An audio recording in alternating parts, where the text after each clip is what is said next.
बादशाहों की दिल्ली, हाकिमों हुक्कामों की दिल्ली, हर खासो आम की दिल्ली। ये राजधानी है सियासत की, हुकूमत की, अदावत की और मोहब्बत की।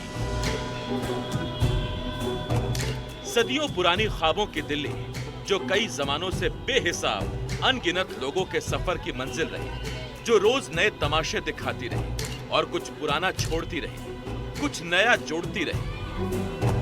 मुख्तसर में कहें तो मुल्क का मुस्तकबिल तय करने वाली दिल्ली मुसलसल बदलती रही। दिल्ली का कैरेक्टर आप किसी और स्टेट से जोड़ नहीं सकते हैं। दिल्ली की अपनी कोई आबादी नहीं है, कुछ गांव हैं, लेकिन कोई ये नहीं कह सकता कि हम दिल्ली में हैं, क्योंकि मुगलिया समय से ही दिल्ली उजड़ती रही है, बसती रही है। तो कुल मिलाकर के देश के विभिन्न हिस्सों से आए हुए तमाम एक लोग हैं। उनमें कॉमन ये होता है कि हमें बेहतर सुविधाएं मिले। ये तो कोई भी इंसान चाहता है। दिल्ली ने अपनी विधानसभा 32 साल पहले हासिल की थी। तब से दिल्ली में बहुत कुछ बदला।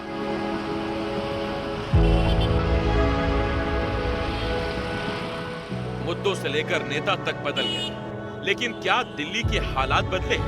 क्या दिल्ली की राजनीति बदली? 1993 से 7 विधानसभा चुनाव देख चुकी दिल्ली में हुकूमत पर कब्जे के लिए एक बार फिर सियासी जंग छिड़ी है। इस जंग के 3 किरदार हैं। आम आदमी पार्टी, बीजेपी और कांग्रेस।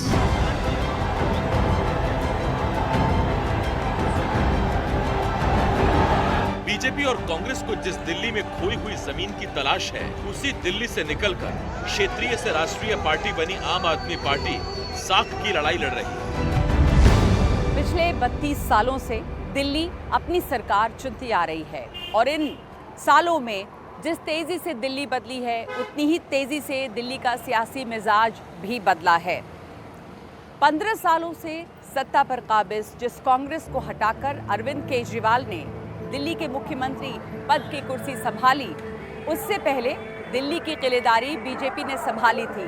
तो इसे समझने के लिए आइए चलते हैं थोड़ा फ्लैशबैक में।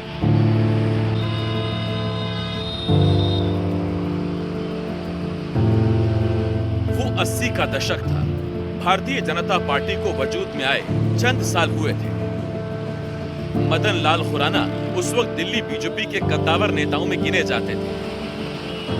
कहते हैं कि वो मदन लाल खुराना के आंदोलनों का ही असर था कि दिल्ली विधानसभा का दर्जा दोबारा हासिल कर सके। बीजेपी के दबाव में केंद्र में सरकार चला रहे राजीव गांधी ने 1987 में सरकारिया कमेटी बनाई, जिसने दिल्ली को केंद्र शासित प्रदेश बनाए रखने के साथ ही विधानसभा दिए जाने की सिफारिश की थी। 1991 में कांग्रेस की नरसिम्हा राव सरकार ने संविधान में संशोधन कर दिल्ली को विधानसभा दे दी गई।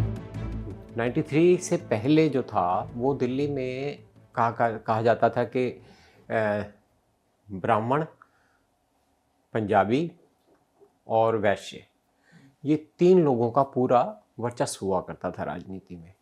आप जितने भी पुराने नाम देख लें तो वो इन तीनों कम्युनिटीज से ही आते थे, चाहे एच.के.एल. भगत हो, चाहे मदन लाल खुराना हो, विजय कुमार मल्होत्रा हो, कंवर लाल गुप्ता हो, आपके दीपचंद शर्मा हो। ये सब जो हैं सारे के सारे, चूँकि 2 ही पार्टियां थी बड़ी, कांग्रेस और बीजेपी, तो दोनों के जो नेतृत्व पर इन दोनों तीनों कम्युनिटीज का ही पूरा कब्जा था।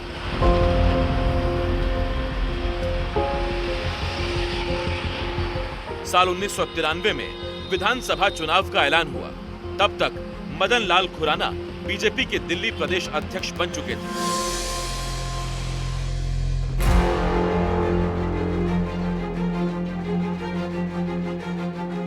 मदन लाल खुराना तब सीएम फेस भले न थे, लेकिन बीजेपी ने चुनाव उन्हीं की अगुवाई में लड़ा और 70 में से 49 सीट जीतकर कांग्रेस की गिल्लियां बिखेर दी।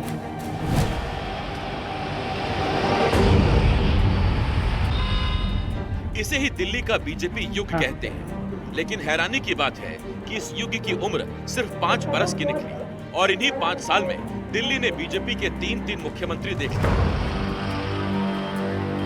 इनमें पहले 12 साल की उम्र में विस्थापित होकर पाकिस्तान से आए मदन लाल खुराना, जिन्होंने संघर्ष से सत्ता पाई। और मदन लाल खुराना जी के लिए कहा जाता था दिल्ली के शेर, दिल्ली का शेर मदन लाल खुराना। तो मदन लाल खुराना की जो खूबी थी कि वो एक मजबूत नेता थे, अपनी बात सीधे सपाट अंदाज में कहते थे, और जो लोगों पे पकड़ है वो अलग किस्म की थी, काफ़ी नज़दीकी उनका रिश्ता रहा करता था, जो ऐसे हर मजबूत नेता की खूबी होती है। दूसरे थे जाट समाज के साहिब सिंह वर्मा, जिन्हें प्याज ले डूबा, और तीसरी थी सुषमा स्वराज, जिन्हें हाथ से फिसलती बाजी पलटने का जिम्मा तो दे दिया गया था, पर वक्त नहीं दिया गया।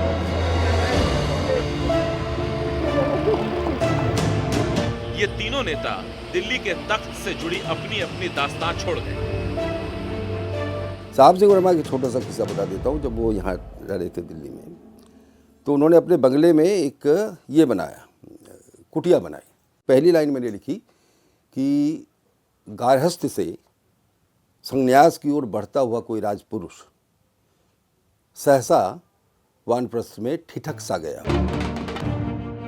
दिल्ली का शेर के नाम से मशहूर मदन लाल खुराना को सत्ता ऐसे समय मिली जब बीजेपी राम मंदिर के लिए शंखनाद कर चुकी थी। वैसे कुर्सी पाते ही खुराना को इस बात का अंदाजा हो गया कि दिल्ली का तख्त उनके लिए कांटों के ताज से कम नहीं है। बात सिर्फ केंद्र पर निर्भर रहने, पुलिस पर कंट्रोल की नहीं थी, परेशानियां कुछ और भी थी।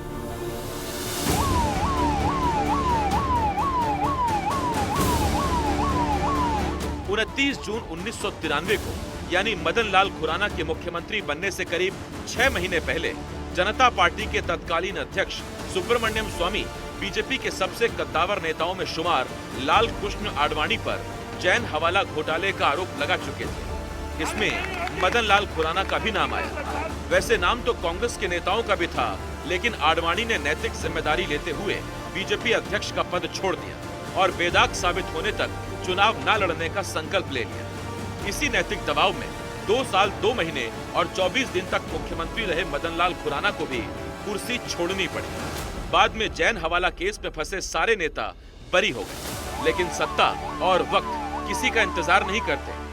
वक्त अब साहिब सिंह वर्मा का था। मदन लाल खुराना के बाद बीजेपी में मुख्यमंत्री पद की रेस में सुषमा स्वराज और डॉक्टर हर्षवर्धन का नाम लिया जा रहा था, लेकिन 48 में से 31 विधायकों ने जब साहिब सिंह वर्मा का समर्थन किया तो आलाकमान के आगे रास्ता नहीं बचा। मदन लाल खुराना एस्टेब्लिश्ड हो चुके थे, 93 तक बहुत बड़े नेता थे दिल्ली के, जबकि साहब सिंह वर्मा 91 के लोकसभा चुनावों से पहले एक निगम पार्षद थे। उनका जो लेवल था वो नगर निगम में एक स्टैंडिंग कमेटी के मेंबर की तरह था, जबकि मदन लाल खुराना सालों से प्रदेश अध्यक्ष भी चल रहे थे, तो इन दोनों का कोई मुकाबला नहीं था। साहिब सिंह वर्मा मुख्यमंत्री तो बन गए, लेकिन मदन लाल खुराना के खेमे से उनका टकराव बढ़ गया। पहले साहिब सिंह वर्मा पर भ्रष्टाचार के आरोप लगे, फिर एक के बाद एक मुसीबतें खड़ी होने लगी। उपहार सिनेमा कांड हो गया, वजीराबाद में स्कूली बच्चों से भरी बस यमुना में गिर गई और मिलावटी तेल से ड्रॉपसी महामारी फैल गई। इन सबके बीच साल 1998 आया। तब तक प्याज की महंगाई से जनता का दम फूलने लगा था।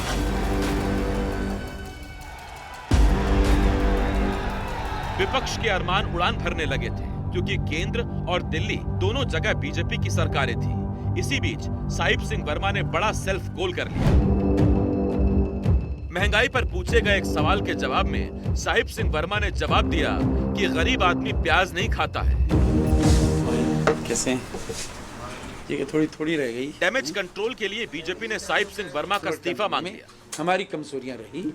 मदन लाल खुराना को मुख्यमंत्री ना बनाने की शर्त पर साहिब सिंह वर्मा ने इस्तीफा दे दिया। लोग सड़कों पे आ रहे थे, तो बीजेपी ने 9 अक्टूबर को निर्णय लिया, 1998 में इलेक्शन होना था 1-1.5 महीने के बाद, कि जो है साहिब सिंह वर्मा को हटाकर मदन लाल खुराना को दोबारा ले लिया जाए, क्योंकि तब तक ये जैन हवाला वाला मामला सुलट चुका था।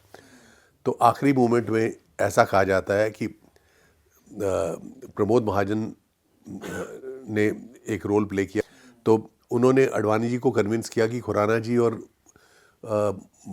साहिब सिंह तो हमेशा लड़ते रहेंगे, क्यों ना हम सुषमा जी को बना दिया जाए।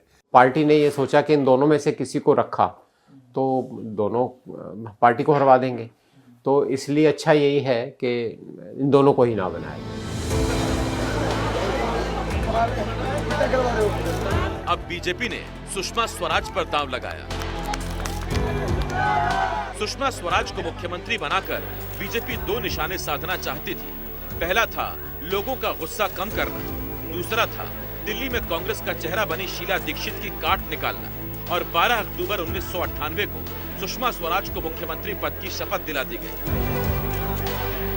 लेकिन मिशन पूरा करने के लिए उनके हाथ में सिर्फ 51 दिन थे। भैया, मुझे तो मैच का आखिरी ओवर खेलने के लिए दिया गया है और मुझे हर एक बॉल पर छक्का मारना है। उन्होंने कोशिश कम नहीं की, लेकिन हर गेंद पर सिक्सर लगा नहीं सके। जिस प्याज ने सुषमा को दिल्ली में सत्ता के शीर्ष पर पहुंचाया था, उसी प्याज ने 1998 के चुनाव में उन्हें सत्ता से दूर भी कर दिया। प्याज की महंगाई समाज के हर तबके ने झेली थी।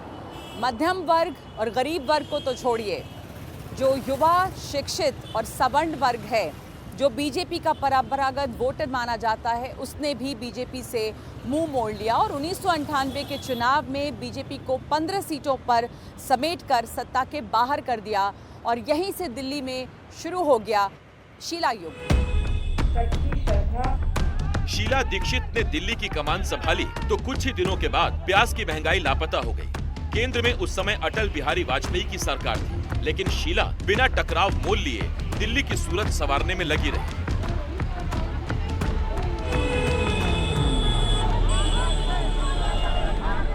– 2003 के विधानसभा चुनाव में बीजेपी की तरफ से मदन लाल खुराना एक बार फिर मैदान में थे, लेकिन पार्टी में फूट थी और वो अकेले थे। नतीजा ये हुआ कि जनता ने एक बार फिर कांग्रेस को मौका दिया। बीजेपी ने मदन लाल खुराना को प्रोजेक्ट किया था एस CM, तो सभी को ऐसा लगता था कि वो जो है ना मदन लाल खुराना भारी पड़ेंगे, लेकिन शीला दीक्षित ने उस समय तक अपना विजन क्लियर कर दिया था। दिल्ली में बहुत सारी सड़कें, फ्लाईओवर, मतलब ऐसी उन्होंने योजनाएं शुरू की थी जो नजर आ रही थी। कांग्रेस जीत बेशक गई, लेकिन फूट वहां भी कम नहीं थी।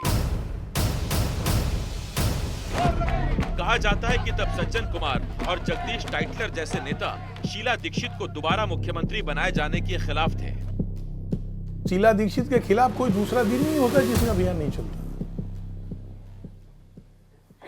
उनको हाँ खुलेआम अब शब्द बोले जाते थे कि शीला दीक्षित जब सत्ता में लाई गई, वो लाई गई वाली नेता थी, इसमें दो राय नहीं है।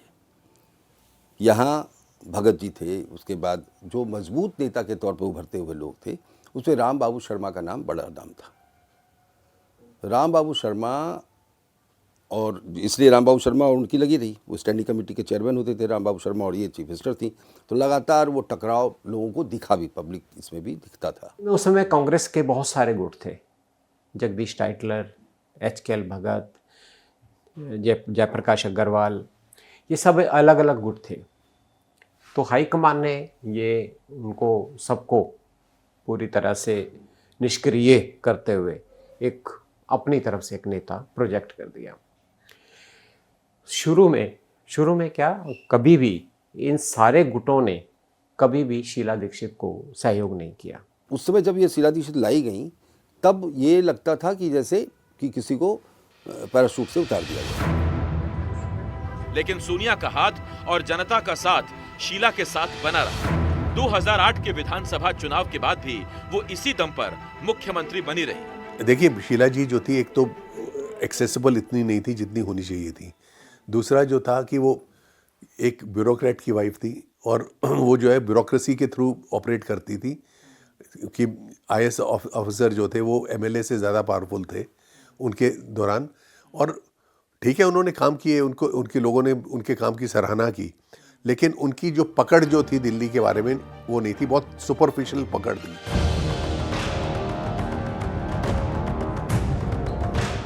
2013 में बाजी पलट गई। दिल्ली के विधानसभा चुनाव ऐसे वक्त में हुए जब मनमोहन सिंह की अगुवाई वाली यूपीए सरकार के खिलाफ करप्शन के आरोप रोज की बात थे। कॉमनवेल्थ गेम्स में घोटालों का आरोप शीला दीक्षित को परेशान कर रहा था। शीला जी को लोग कहते हैं लोकप्रिय थे, हाँ काम किए, उनको लोगों को बहुत पसंद आए उनके काम। कई इनकी सरकार के ऊपर इल्ज़ाम भी लगा कि भ्रष्ट थी, कि जो प्रोजेक्ट थे, जो 500 करोड़ का प्रोजेक्ट था वो 1500 करोड़ में जाके कंप्लीट हुआ वगैरह वगैरह। केजरीवाल इस मुद्दे पर रोज शीला दीक्षित की घेराबंदी करते थे। चारों तरफ से जनता की एक ही आवाज है कि सर जी किसी भी तरह से शीला दीक्षित से दिल्ली को मुक्ति मिलाओ, किसी भी तरह से शीला दीक्षित से मुक्ति दिलाओ। सारी दिल्ली शीला दीक्षित को हराना चाहती है। क्यों हराना चाहती है शीला दीक्षित को? क्योंकि भ्रष्टाचार की प्रतीक बन गई है, भ्रष्टाचार की सिंबल बन गई है शीला दीक्षित दिल्ली की। इसी पृष्ठभूमि में हुए 2013 के दिल्ली विधानसभा चुनाव में अन्ना के आंदोलन से निकली आम आदमी पार्टी ने कांग्रेस के सारे सियासी समीकरण बिगाड़ दिए। 2013 के विधानसभा चुनाव में बीजेपी ने 31 सीटें जीती, आम आदमी पार्टी ने 28 और कांग्रेस 8 सीटों पर सिमट गई। वो मतलब खुशफहमी में थी या ओवर कॉन्फिडेंट थी 2013 में, तो उनको लगता था कि केजरीवाल को फैक्टर नहीं है। अब ये उनकी राजनीति गलती माना जाएगा और तो कुछ नहीं, लेकिन उस समय उनको ऐसा कोई आशंका नहीं थी कि वो चुनाव हार रही हैं या कांग्रेस चुनाव हार रही है। कंट्रास्ट ये है कि उन्होंने सबसे ज़्यादा विकास जब किया, जिस बार कॉमनवेल्थ आया, बहुत सारे काम किए, और उसी के बाद वो पार्टी जीरो हो गई। तो क्योंकि एक बड़ा मुद्दा उसके सामने खड़ा हो गया था, लोगों को लगता था कि एक ऐसी राजनीति बदल जाएगी जहां भ्रष्टाचार नहीं रहेगा। और करप्शन बहुत बड़ा रोल नहीं प्ले करता है, लेकिन कभी कभी वो रोल प्ले करता है। ये तो 2013 के विधानसभा चुनाव के नतीजे थे, लेकिन अभी 2 सरप्राइजिंग एलिमेंट बाकी थे। पहला था कांग्रेस और आम आदमी पार्टी का चुनाव के बाद हुआ समझौता। अरविंद केजरीवाल ने पूरा चुनाव कांग्रेस के खिलाफ लड़ा था, लेकिन कांग्रेस ने बाहर से समर्थन देकर उनकी सरकार बनवा दी। और दूसरा था 49 दिन तक सीएम रहने के बाद जन लोकपाल बिल पास करवाने में नाकामी का हवाला देकर केजरीवाल का सीएम पद से इस्तीफा। मुझे लगता है ये आखिरी हमारा सेशन है। आपका बहुत बहुत शुक्रिया।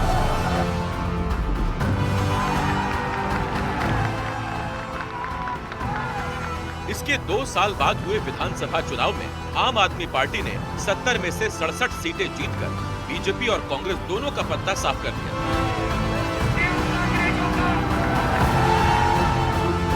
ईमानदार छवि और फ्री बिजली पानी वाले वादे के दम पर केजरीवाल एक बार फिर सीएम बने और यही दांव आजमाकर 2020 के विधानसभा चुनाव में भी वो सब पर भारी पड़े।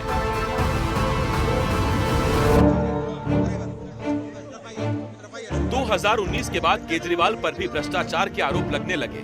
इनमें 2 आरोप सबसे बड़े हैं। एक है सीएम हाउस की सजावट पर नियमों की अनदेखी कर बेतहाशा खर्च। दूसरा शराब घोटाले का आरोप, जिसमें उन्हें 156 दिन जेल में बिताने पड़े।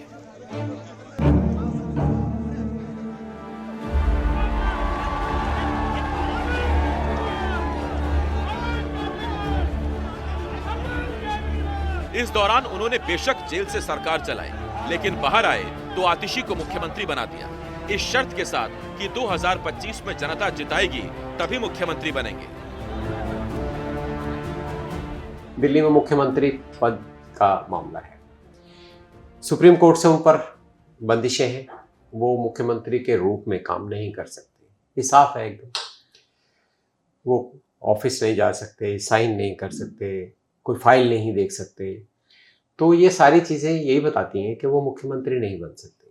लेकिन वो कहते हैं कि मैं जनता के दरबार में आया हूँ। कानून का अपना एक प्रक्रिया है, जनता, लोकतंत्र, चुनाव अपना एक तरीका है। अगर वो जीत जाते हैं तो इसका मतलब ये नहीं है कि वो उन आरोपों से बरी हो गए।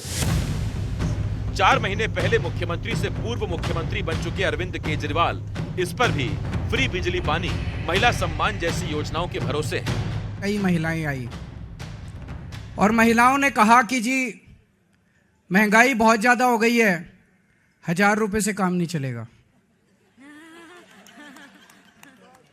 तो आज मैं ऐलान कर रहा हूं, कल से रजिस्ट्रेशन चालू होगा और रजिस्ट्रेशन 2100 रुपए का होगा, 1000 रुपए का नहीं होगा।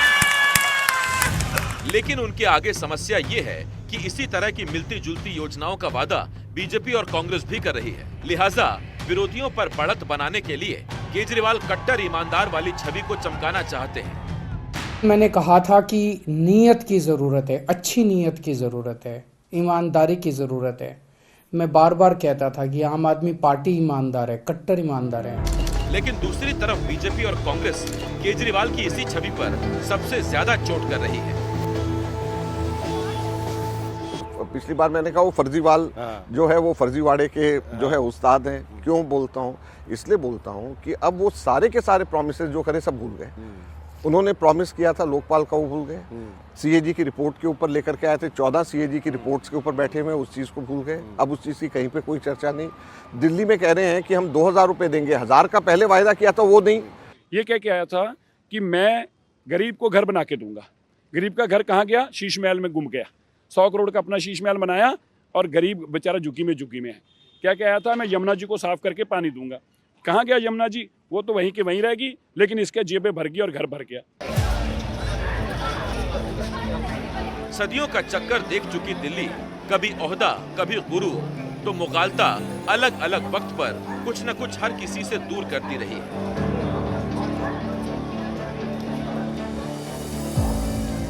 अब 2025 के चुनाव में दिल्ली किसके लिए दूर रहती है? जवाब 8 फरवरी को मिलेगा।